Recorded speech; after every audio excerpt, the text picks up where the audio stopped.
자, 그 프린트 36조 펴도록 합니다. 에너지 띠 이론에 대해서 오늘 얘기할까 합니다. 지난 시간에 보호의 수소 원자 모형에 대해서 얘기를 했는데 바로 이제 고체로 넘어가도록 하겠습니다. 수소 원자처럼 원자가 한 개 있는 경우에 그 원자 안에 존재하는 전자가 가질 수 있는 에너지 값들이 양자화되어 있고요. 불연속적인 값들을 이렇게 가질 수 있습니다. 근데 만약에 동일한 원자가 두 개 있고 매우 가까이 있는 경우, 결합되어 있는 경우 등을 생각해 볼 수 있겠죠.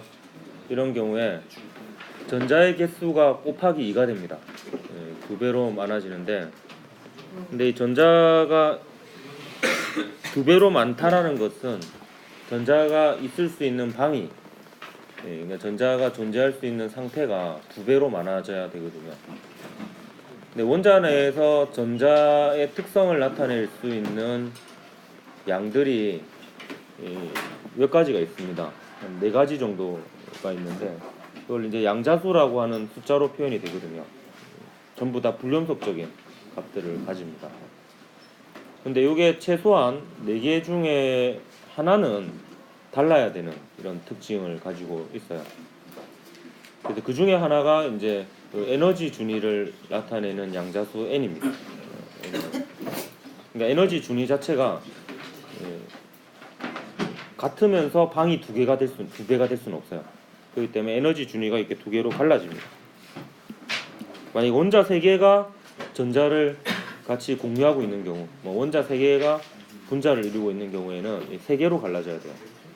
그래야지 이제 전자가 그만큼 있을 수 있는 상태 수가 확보가 됩니다. 어쨌든 원자나 분자 수준일 때는, 그러니까 기체 상태로 존재한다라고 볼 수 있겠죠. 원자나 분자 상태에서는 이 불연속적인 에너지 상태들로 존재를 하고요. 이 불연속적인 양자화되어 있는 에너지 상태를 지난 시간에 배웠듯이 에너지 레벨이라고 합니다. 에너지 준위. 분자까지도 기체 상태라면 에너지 준위 형태를 띱니다. 불연속적인.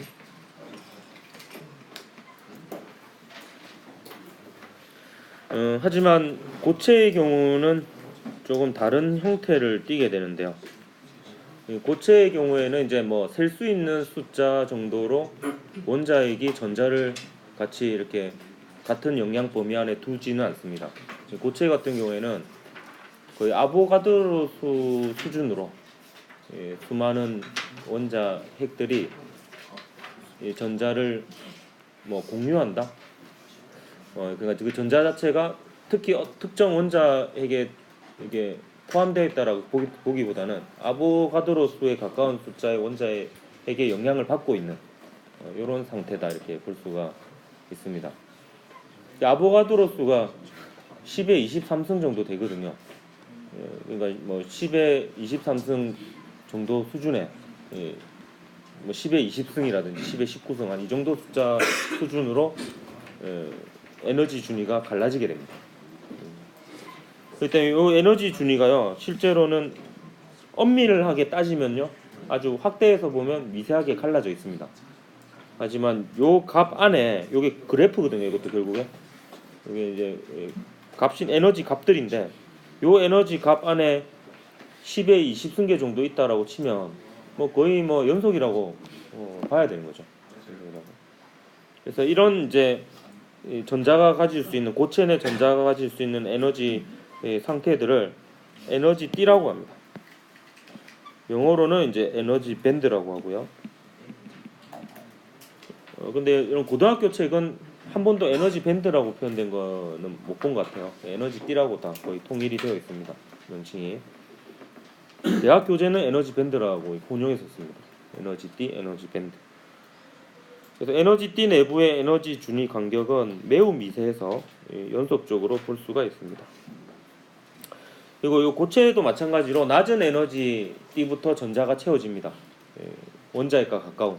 낮은 에너지 상태부터 채워져서 쭉 가다 보면 전자가 채워져 있는 띠 중에서 가장 바깥쪽 띠는 특별한 의미가 있어서 이름이 있는데요. 요거를 원자가 띠라고 합니다. 원자가 전자들이 있는 띠다 이렇게 볼 수 있습니다. 최외각 전자들이 있는 띠. 이걸 제가 이 용어 자체의 의미를 잘못 기억하고 있었던 부분이 있는데, 의미상으로 저는 이게 원자의 가쪽에 있는 띠라고 해서 원자가 띠인 줄 알았어요. 원자의 가쪽에 있는 전자라 해서 원자가 전자. 근데 그건 아니라더라고요. 그게 아니고 뭐 이게 반응에 참여하는 이런 반응에 참여해서 반응에 을 가능하게 하는 뭐 약간 그런 뜻인가? 하여튼 뭐 다른 의미더라고요. 그래서 근데 저는 이제 그 가쪽이라는 게 또 표준어가 아닌지도 모르겠어. 우리가 보통 그 산을 올라가거나 이러면 이제 좀 절벽 이런 데에서 뭐 어른들이 그 위험하니까 가쪽으로 가지 마라 뭐 이러잖아요. 가쪽으로. 바깥쪽이란 뭐 이런 뜻이죠. 그래서 근데 잘못된 의미로 기억을 했는데 기억은 잘 되더라고 이렇게 하니까. 원자 가쪽에 있는 띠. 그래서 외우는 방법으로 뭐 생각을 하면 돼요. 원자가 띠. 그 위에 이제 실제로는 요 위에 에너지 준위와 마찬가지로 전자가 있을 수 있는 에너지 띠 자체는 무수히 많습니다. 무수히 많지만 그 중에서도 전자가 좀 에너지를 얻어가지고 전이를 할 수 있는 가장 가능성이 높은 원자가 띠 바로 위에 비어 있는 상태의 띠를 전도띠라고 합니다.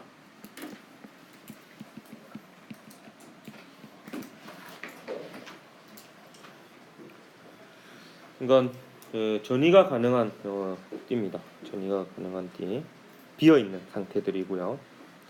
우리 원자가 띠하고 전도띠 사이에 요 간격이 있죠. 요거를 띠하고 띠 사이에 틈이라고 해서 띠틈이라고 하고요.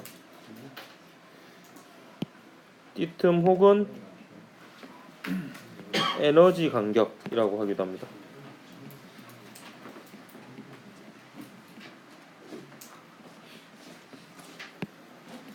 기호로는 뭐 이 G를 쓰기도 해요. 이 G, 에너지 간격, 간격이 G로 시작하니까 그게 아니고 에너지 갭입니다. 용어로 에너지 갭. 너와 나의 갭이 크다, 차이가 크다 할 때 갭, 에너지 갭, 에너지 간격, 에너지 갭. 알았다. 검유계가 떠오르는구만. 요 띠틈이 중요합니다.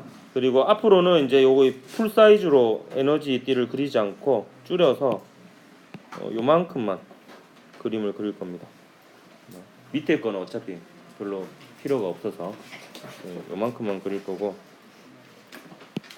요 띠틈의 크기에 따라서 물체의 전기적 특성이 결정이 됩니다. 전기 전도성이 결정이 돼요. 그래서 고체의 뭐 제가 전도성이라 썼는데 좀 더 정확하면 징은 전기 전도성입니다. 전기 전도성. 맨날 고친다 해놓고 4년째 고치지 않고 있는데요. 내년에도 고쳐지지 않을 것 같아요, 느낌이. 이걸 수업 준비할 때쯤 되면 이걸 고쳐야 된다 사실 까먹게 되더라고. 뭐 전도성이라 해도 돼요. 줄여서. 근데 보통 전기 전도성이라 표현을 하더라고요. 이거는 누가 결정짓는다? 띠틈이 결정짓습니다.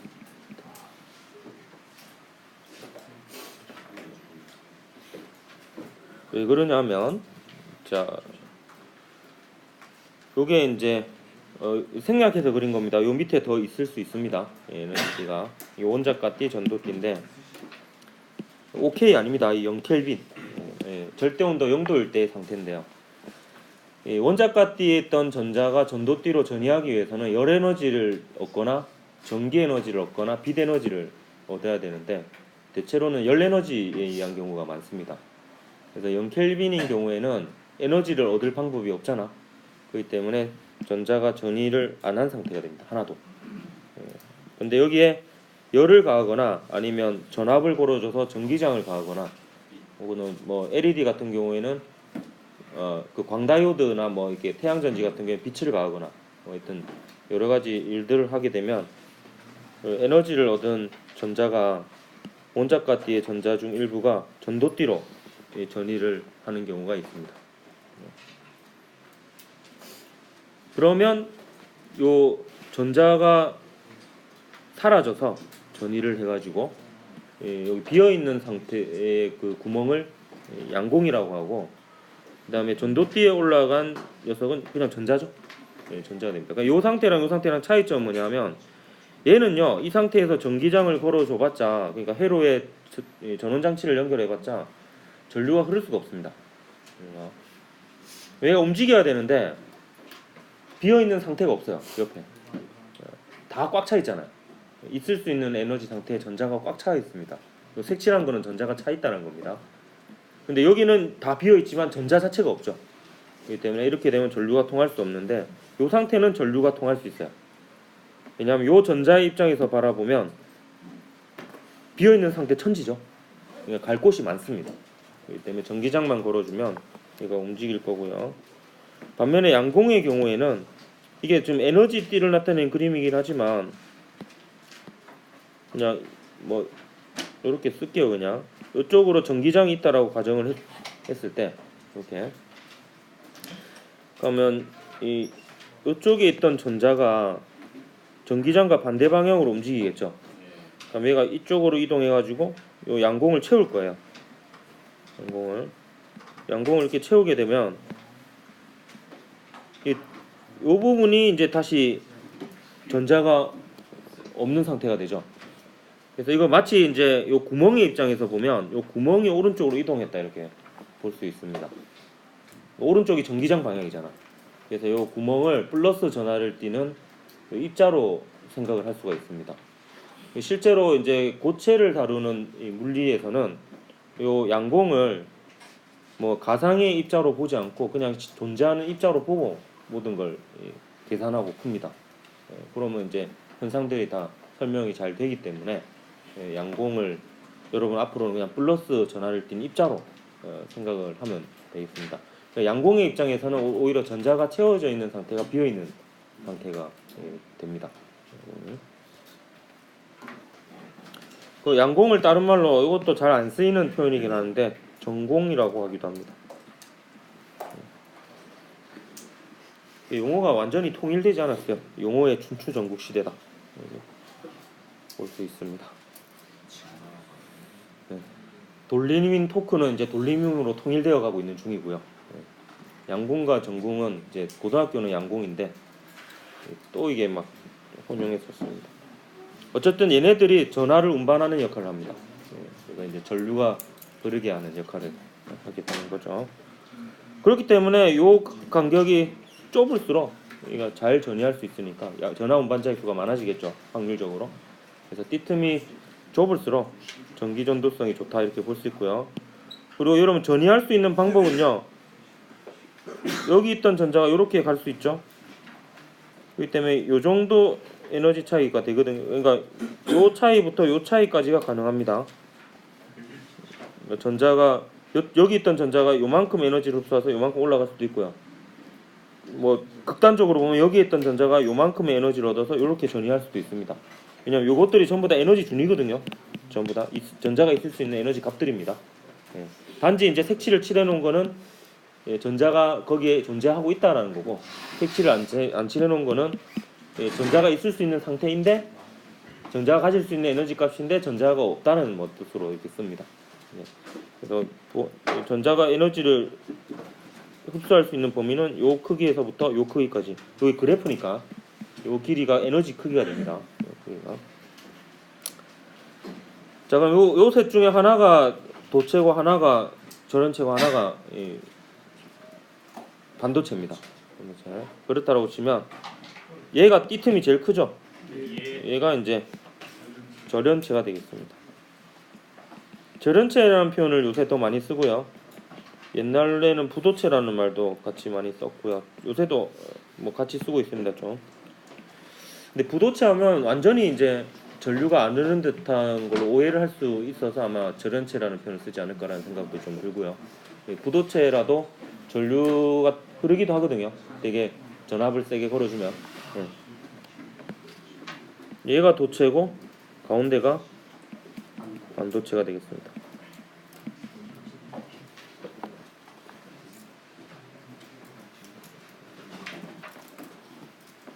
띠틈이 이제 매우 넓으면 절연체고요.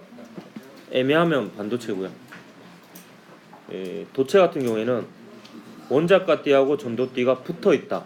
이렇게 표현하기도 하고, 띠틈이 0이다.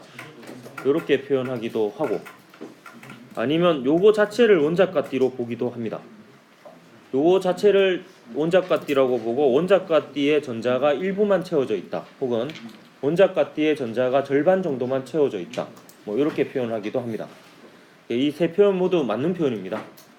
세 표현 모두. 교과서가 딱 두 종류밖에 없는데 그 두 종류의 교과서가 다르게 표현하고 있습니다. 하나는 원자가 띠하고 전도띠가 붙어서 띠틈이 0이다라고 되어 있고, 하나는 요거 자체를 원자가 띠로 되어 있고 원자가 띠가 절반 정도만 채워져 있다. 이렇게 표현되어 있으니까 둘 다 맞는 걸로 그냥 여러분이 생각을 하면 되겠습니다. 어쨌든 현상은 똑같이 일어납니다. 얘가 바로 위에 비어 있는 띠죠. 그렇기 때문에 바로 위에 비어 있는 상태니까 요거는 뭐 에너지 차이가 거의 없다라고 봐야 되거든요. 그러니까 역시 전자 입장에서 보면 비어 있는 상태가 인접한 곳에 많이 있다 이렇게 볼 수 있습니다. 그러니까 전기장만 걸어주면 쉽게 전자가 자유롭게 이동을 할 수 있다 이렇게 볼 수가 있는 거고요. 일단 상온에서 열에너지에서 일부 얘가 전도띠로 올라가거든요. 근데 얘는 이제 상온에서 그게 거의 잘 없는 경우고, 얘는 상온에서 어느 정도 있는 경우입니다. 그래서 얘 같은 경우에는 경우에 따라서 전류가 잘 흐르기도 해요. 특히 온도가 매우 높은 경우에는 전류가 잘 흐릅니다. 열에너지에 의해서 많이 전이되어 있는 상태가 될 수 있으니까. 이걸로 이제 물체의 전기 전도성을 설명할 수 있습니다. 자, 이 정도까지 해서 일단 문제를 두 개 한번 풀어볼게요. 하나는 수소 원자 모형에 대한 문제고, 하나는 에너지 띠에 대한 문제가 되겠습니다. 자, 우선 왼쪽 문제부터 보면, 그림은 보호의 수소 원자 모형에서 n=1인 상태에 있던 전자가 에너지 EA인 빛 A를 흡수하여 n=2인 상태로 전이한 후 다시 에너지가 EB인 빛 B를 흡수하여 n=3으로 전이하는 과정을 나타낸 것입니다. 표는 양자수 n에 따른 에너지 준위를 나타낸 것이고요. 첫 번째 물어보는 게 EA 더하기 EB인데요. 요때 흡수한 게 EA고요. 그 다음에 여기 EB인데요. N1일 때 에너지 준위가 E1이고, N2일 때 에너지 준위가 E2고, E3일 때 전자가 가지는 에너지가 E3고 이렇게 되어 있습니다. 그럼 EA는 n=1과 2 사이의 전위에 의해서 전이할 때 흡수하는 에너지잖아요. 그럼 EA는 어떤 값이 되겠노? EA는 E2 빼기 E1이 되겠죠. 그다음에 EB는 E3 빼기 E2가 되겠습니다. 그럼 요 두 개를 더한다라는 것은 요 두 개를 더한 거죠. 얼마가 됩니까? 여기 기호로 치면은 E3 빼기 E1이 되겠죠. 그래서 요거 계산하면 됩니다. 이거는 E3 빼기 E1 하면 되는데, 이거 저는 이렇게 해서 계산합니다. 이게 항상 마이너스이기 때문에 괄호를 써가지고 E3가 마이너스 1.5고 E1이 마이너스 13.6이죠. 아니면 이게 계속 하다 보면 이제 요령을 알게 되면 그냥 절대값을로 그냥 바꿔가지고 큰 숫자에서 작은 숫자를 빼도 됩니다. 그래도 뭐 무방합니다. 결국에 이거 계산하면 13.6 빼기 1.5가 되거든요. 그래서 12.1이 됩니다. 기억은 맞는 거고요. 그 다음에 전자와 원자핵 사이에 작용하는 전기력의 크기는 n=2인 상태에서가 n=3인 상태에서보다 크다 했는데, 이 전기력은 쿨롱 상수의 거리의 제곱분의 두 전하량의 곱이죠. 근데 수소 원자니까 원자핵이 양성자고요. 양성자하고 전자 사이니까 양성자와 전자는 전하량이 같죠. 둘 다 기본 전하량 E입니다. 그래서 이렇게 됩니다. 그래서 얘네들은 상수죠. 상수고 거리하고만 관계 있습니다. 그 거리가 가까우면 전기력이 큽니다.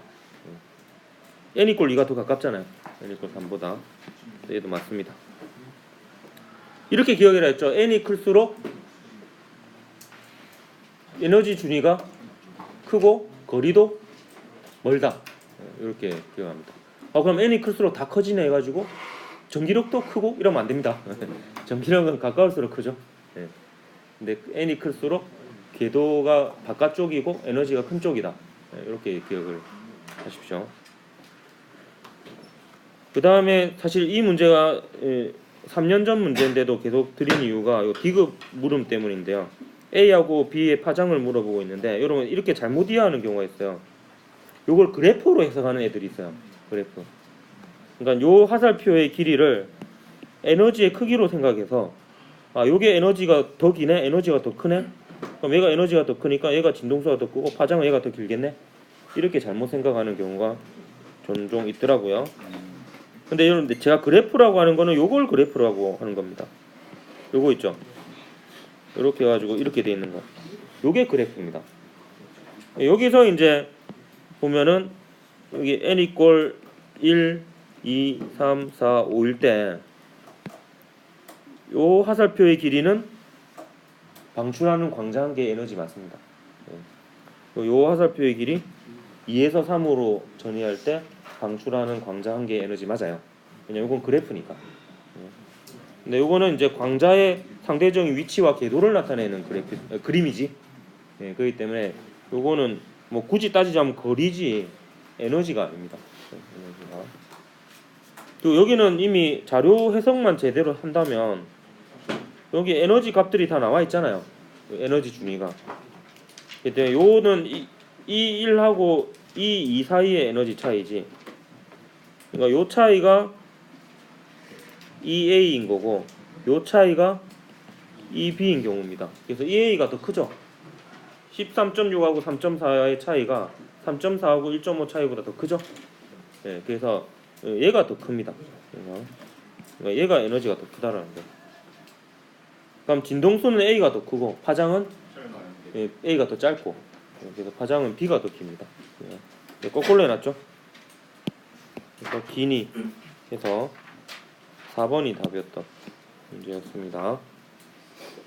그래서 여기에 좀 종합적으로 다 좀 물어본 것 같아서 좀 시간이 지났어도 계속 이걸 예제로 두고 있습니다. 자, 오른쪽 문제 봅시다. 그림은 고체 ABC의 에너지 띠 구조를 나타낸 것인데 ABC는 도체, 반도체, 절연체를 순서 없이 나타낸 것입니다. 색칠한 부분은 에너지 띠에 전자가 차 있는 것을 나타낸 거고요. 우리 짝을 지어볼 수 있겠죠. A가 뭡니까? 절연체고요. B가 반도체고 C가 도체겠죠. 절반 도네, 반만도. 미안합니다. 이게 대본에 없던 거였는데. 애드립을 자제할게요. 쓰고 보니까 이게 보여가지고. 자, A는 절연체이다. 맞네요. 상온에서 전기 전도성은 상온이면은 어느 정도 열 에너지가 있는 상태입니다. 그래서 원자가띠에서 전도띠로 일부 전이를 할 수 있는 상태고요. 근데 C는 그게 엄청 많겠지. B는 그 다음으로 많을 테고 A는 제일 작을 테고 이렇게 될 겁니다. 전기 전도성은 B가 C보다 안 좋죠. A, B, C, C로 갈수록 전기 전도성이 좋습니다.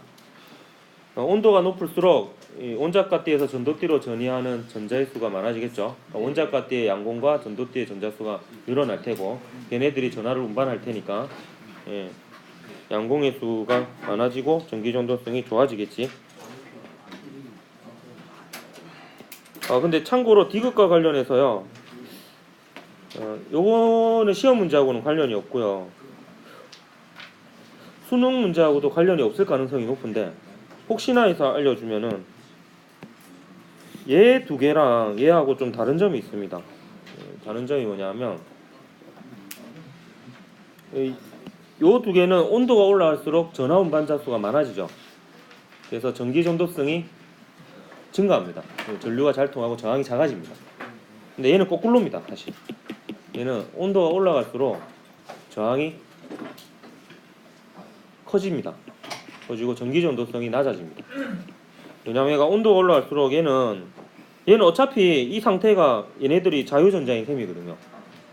근데 얘가 온도가 올라가면 전자들이 무작위적인 운동이 활발해집니다. 그러면서 이제 혼잡해집니다. 그러니까 애들이 가만히 있는 상태보다는 막 이렇게 열이 많아가지고 온도가 높아서 움직이고 있는 상태가 번잡스럽습니다. 그래서 온도가 올라갈수록 지네들끼리 방해가 돼가지고 오히려 저항이 커진다. 이게 그래서 얘가 띠틈이 있는 경우하고 띠틈이 없는 경우가 거꾸로다. 온도에 따른 그 전기 전도성의 경향은 그것도 뭐 알아둬서 나쁠 건 없으니까. 오늘은 요 도핑까지만 할게요. 요 딱 화면에 보이는 내용까지 넘어가서 오늘 페이지가 잘 넘어가죠. 고개도 잘 넘어가고.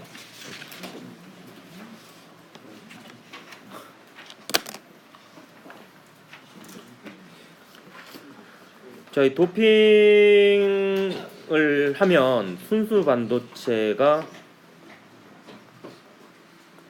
좀 성질이 달라집니다. 일단 순수 반도체 같은 경우는 순수 반도체가 어떤 물질이 있는지는 뭐 그래도 상식적으로 이러면 알아두십시오. 얘랑 얘가 있습니다. SI가 규소, 실리콘이고요. GE가 그 일상용어로는 게르마늄이라 그러고요. 그 과학책에서는 이제 다 바뀌었습니다. 옛날 과학책은 게르마늄이었는데 요새는 저마늄이라고 얘기합니다. 저마늄. 젊은이가 그 게르만족입니까? 예. 아, 농담이 아니고 이거는 네, 설명입니다. 내가 이겼다.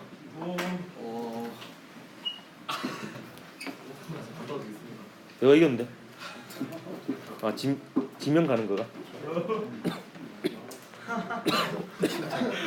갔다 온나? 그래, 플라이 해라. 자, 이 순수 반도체는 원자과 전자의 개수가 4개입니다. 4개. 예, 원자과 전자가 4개. 또 방은 8개예요. 그래서 4개가 차 있고 4개가 비어 있는 상태입니다. 예, 이 상태에서 계속 떠드네. 얘가 순수 반도체를 나타내는 그림이거든요. 이 상태에서 이 규소가 인접한 4개의 규소와 전자를 하나씩 나눠서 공유를 하면 윈윈이 됩니다. 서로 이제 비어 있는 곳을 채운 상태가 되는 거죠. 그러면 지금 요 보이는 실리콘들의 최외곽 전자들 있죠? 얘네들이 원자과 띠를 채우고 있는 거예요. 에너지 띠로 치자면 원자과 띠를 채우고 있는 겁니다.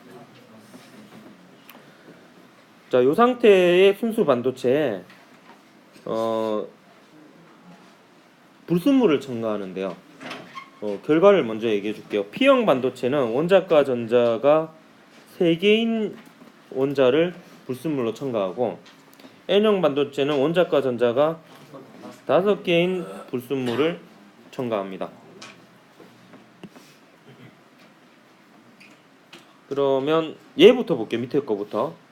원자과 전자가 5개인 게 뭐 인하고 비소하고 얘가 안티모니?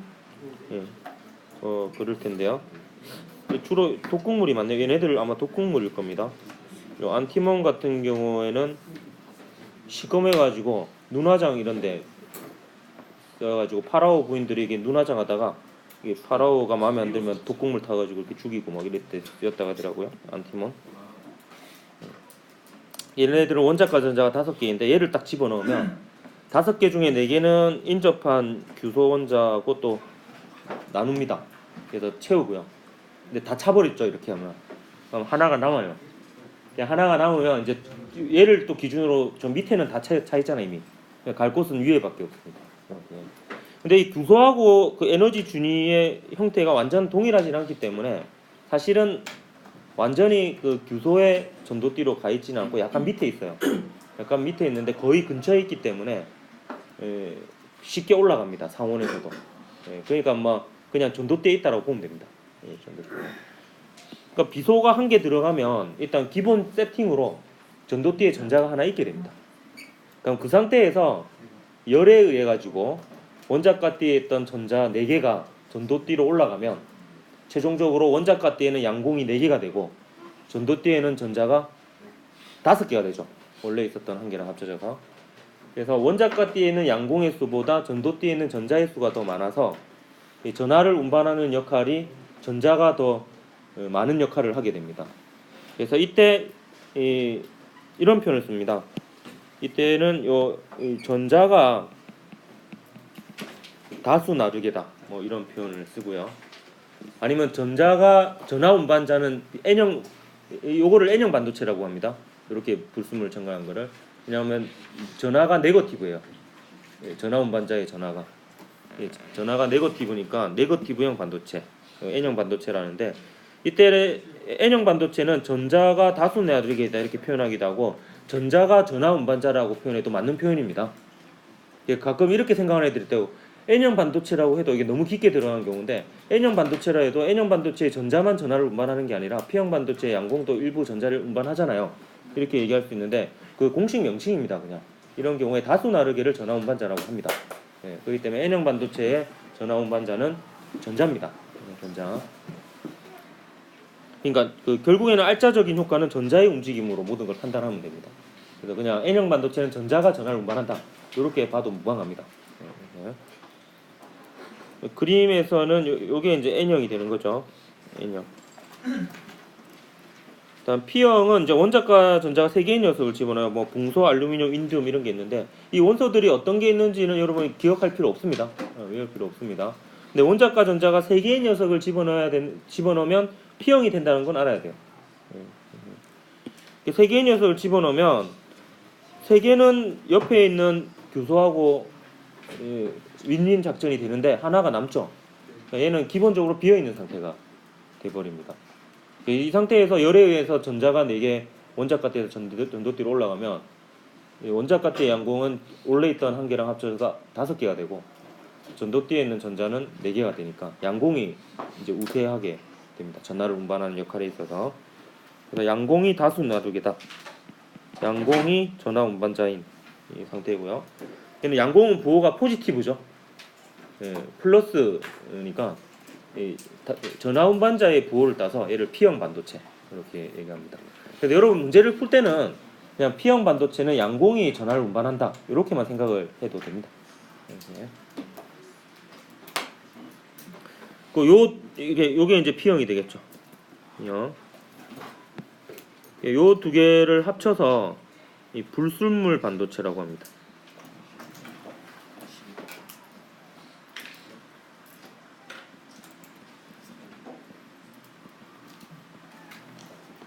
이건 순수 반도체.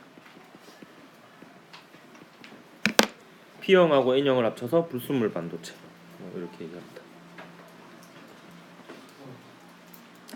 요 불순물 반도체로 여러분이 알고 있는 반도체 소자, 다이오드, LED, 트랜지스터를 만듭니다.